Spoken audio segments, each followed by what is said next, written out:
Hello everyone, this is Dr. V. Hemalata Reddy, Fertility Consultant, Secunderabad Branch, Hegde Hospital. So ఇప్పుడు ఈరోజు discuss చేసుకునే topic ప్రెగ్నెన్సీలో coffee తాగొచ్చా? Yes, absolutely తాగొచ్చు, కానీ దానికి లిమిటేషన్స్ అనేది ఉంటుంది. సో స్టడీస్ ప్రకారం అంటే national health science or American society ఏంటంటే పర్ డే 200 milligrams తాగొచ్చు. అంటే ఒక కాఫీ తాగంటే మీ 360 ml కప్. సో దాని నుంచి డే ఇంటేక్ ఉంది అంటే చాలా కాంప్లికేషన్స్ వస్తుంది. అంటే ఫస్ట్ మదర్ పైన ఏంటంటే బీపీ పెరిగే ఛాన్సెస్ ఉంటుంది అండ్ దానివల్ల హార్ట్ రేట్ పెరిగే ఛాన్సెస్ ఉంటుంది. సో అది ఇంపాక్ట్ ప్రెగ్నెన్సీ పైన పడుతుంది అండ్ కాంప్లికేషన్స్ వస్తాయి.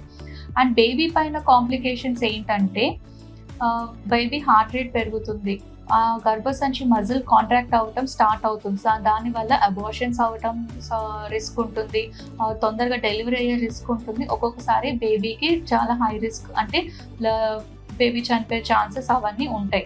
సో ఇవన్నీ అవాయిడ్ చేయడానికి బెటర్ మీ డైలీ ఇంటేక్ కాఫీ అనేది డ్యూరింగ్ ప్రెగ్నెన్సీలో మాత్రం లిమిట్ చేస్తే బెటర్. అదొక అడిక్షన్ కాకుండా జస్ట్ కొంచెం లిమిట్లో తాగితే బెటర్.